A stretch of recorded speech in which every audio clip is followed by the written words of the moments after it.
தாயகவாழ் உறவுகளுக்கு இனிய வணக்கம். கடந்த 24 மணி நேரங்களில் குவைத்திலிருந்து கிடைக்கப்பட்ட செய்திகளோடு உங்களை சந்திக்கின்றோம்.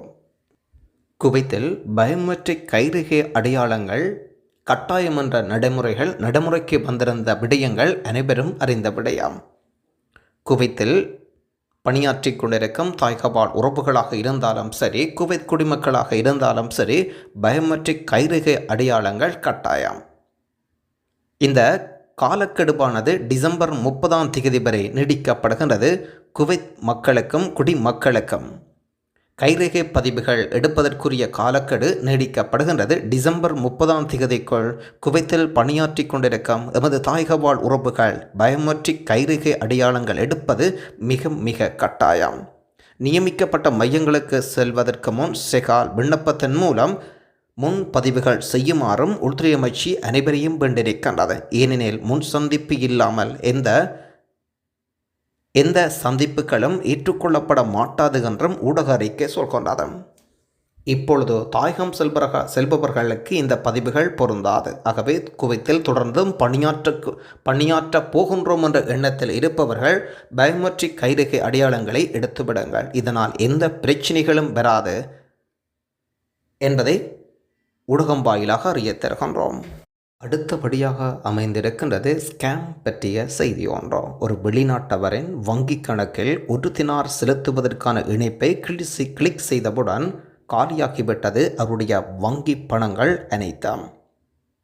பாதிக்கப்பட்டவரின் கூற்றுப்படி அவர் இந்த சம்பவத்தில் தொடர்புடைய பெண்ணுடன் OTPயை பகிர்ந்து கொண்டிருக்கின்றார். ஆனால் அவரது வங்கி இருப்பு சில நிமிடங்களில் பூஜ்ஜியமாக குறைக்கப்பட்டிருக்கிறது. வங்கி ஆவணங்கள் மோசடியின் அடிப்படையில் ஒரு வழக்கு பதிவு செய்யப்பட்டிருக்கின்றது. 1999 பிறந்த வெளிநாட்டவருடைய வங்கி கணக்கே இவ்வாறு பணம் இழக்கப்பட்டிருக்கின்றது. வங்கி ஊழியர் போன்று ஒரு பெண்ணிடமிருந்து தொலைபேசி அழைப்பு வந்திருக்கின்றது. அவரது கணக்கை செயல்படுத்த $1 செலுத்துவதற்கான இணைப்பை வங்கி அவருக்கு அனுப்புவதாக அந்த பெண் அவருக்கு தெரிவித்திருக்கின்றார். $1 செலுத்துவதாக சொல்லியிருக்கின்றார். சிறிது நேரத்தின் பிறகு அவரது வாட்ஸ்அப் மூலம் பெண்ணின் மொபைல் போன் மற்றும் பிற ஆவணங்களை அந்த பெண் கேட்டிருக்கின்றார். அந்த இணைப்பின் மூலம் $1 செலுத்த முயற்சித்ததாகவும், ஆனால் பரிவர்த்தனை முடிக்கப்படுவதற்குள் அவருடைய வங்கி பணங்கள் அனைத்தும் காலியாகி இருக்கின்றது. இதனால் அதிர்ச்சியடைந்திருக்கின்றார் அந்த வெளிநாட்டு ஊழியர். புலம்பெயர்ந்தவரின் மொபைல் போன் கட் செய்யப்பட்டிருக்கலாம் என்று பாதுகாப்பு ஆதாரம் சுட்டிக்காட்டியிருப்பதுடன் இந்த கும்பல் OTP குறியீட்டை பயன்படுத்த அனுமதித்ததன் விளைவாக இந்த சம்பவம் இடம்பெற்றிருக்கின்றது. ஆகவே மீண்டும் நினைவூட்டிக் கொள்ள விரும்பும் விடயங்களில் ஒன்றோ, வங்கி ஊழியர்களோ போலீஸ் அதிகாரியோ உங்களுடன் தொடர்புகளை ஏற்படுத்தி இதுபோன்ற வேலைகளை செய்ய மாட்டார்கள். ஒருவேளை வங்கியிலிருந்து உங்களுக்கு பணம் வந்திருக்கின்றது என்றால் கண்டிப்பாக நீங்களே ஏற்றுக்கொள்வீர்களா? உங்களுக்கு ஒரு தொகை பணத்தை வங்கி தரப்போகின்றது என்றால் கடனாக கேட்டாலே தரமாட்டார்கள். இதில் இலவசமாக வேறு தருவார்களா? ஆகவே நீங்கள் தான் சுதாகரித்து கொள்ள வேண்டாம்.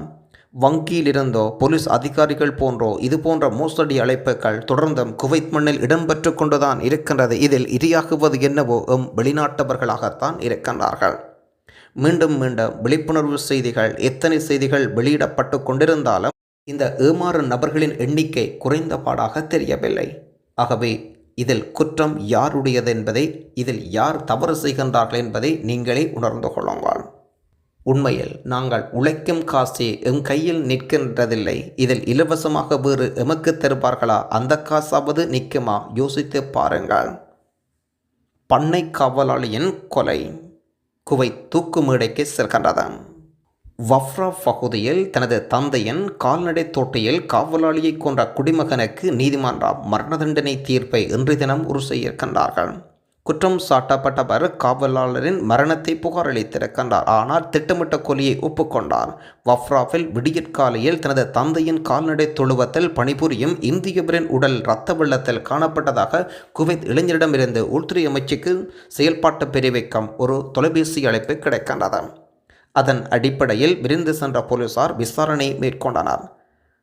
அதன் அடிப்படையில் வழக்குகள் நீண்ட காலமாக இடம்பெற்று வந்த சூழலில் அகமதி காவல்துறை அதிகாரிகள் இது தொடர்பான விசாரணைகளை மேற்கொண்டு வந்தனர். அதன் அடிப்படையில் சந்தேகத்துக்கு இடமன்றே குவைத் குடிமகனுக்கு இன்றைய தினம் மரண தண்டனை தீர்ப்பு வழங்கப்பட்டிருக்கிறது குவைத்தினுடைய குற்றவியல் நீதிமன்றத்தின் சார்பாக. இதில் பாதிக்கப்பட்டவர் உயிரிழந்தவர் இந்தியர் என்பதும் வேதனைக்குரிய செய்திகளில் ஒன்று. குவைத்தினுடைய நகராட்சி துறையினர் பல்வேறு கடைகளுக்கு சென்று இன்றைய தினம் தீவிர பரிசோதனைகளை மேற்கொண்டனர். அதற்கு இணங்க சேஃப்டி, அதாவது ஒரு கடை தீப்பற்றி எரியுமாக இருந்தால் சேஃப்டி ஃபர்ஸ்ட் என்ற அடிப்படையில் வெளியேறுவதற்குரிய பாதைகள் கொடுக்கப்பட்டிருக்க வேண்டாம். முன்வாசலால் வெளியேற முடியாது தீப்பற்றும் சந்தர்ப்பங்களில். ஆகவே சேஃப்டி ஃபர்ஸ்ட் என்ற அடிப்படையில் கிட்டத்தட்ட இன்றைய தினம் 6 கடைகளை மூடியிருக்கின்றார்கள். நேற்றைய செய்தியில் வெளிநாடு வாழ் தமிழர் நலச்சங்கம் குவைத் மண்டலத்துக்கும் சிட்னி கிளினிக்குக்கும் இடையில் ஒரு வருட புரிந்துணர்வு ஒப்பந்தம் மேற்கொள்ளப்பட்டிருப்பது தொடர்பான செய்தி ஒன்றை நாங்கள் வெளியிட்டிருந்தோம். அதற்கு வெளிநாடு வாழ் தமிழர் நலச்சங்கம் குவைத் மண்டலம் சார்பாக நான் மனமார்ந்த நன்றிகள் தெரிவிக்கப்பட்டிருக்கின்றது. அவர்களுக்கும் அவர்களுடைய சங்கப் பணிகள் மேலும் சிறக்க எமது ஊடகம் சார்பாக மனமார்ந்த வாழ்த்துக்களை தெரிவித்துக் கொள்கின்றோம். ஹாய் ஃப்ரெண்ட், வணக்கம் ஃப்ரெண்ட். எப்படி சுகமாக இருக்கீங்களா ஃப்ரெண்ட்? நானும் சுகம் ஃப்ரெண்ட். என்னென்னு சொன்னால் ஃப்ரெண்ட், இப்போ பிரேக்ஃபாஸ்ட் சாப்பிட்றோம் ஃப்ரெண்ட். ஸ்ரீலங்காக்காரவங்க எல்லாருக்கும் பிடிச்ச ஒரு பிரேக்ஃபாஸ்ட் ஃப்ரெண்ட். எல்லோரும் மிஸ் பண்ணுவீங்க பாருங்க. பார்த்தீங்களா ஃப்ரெண்ட், திரிபோசா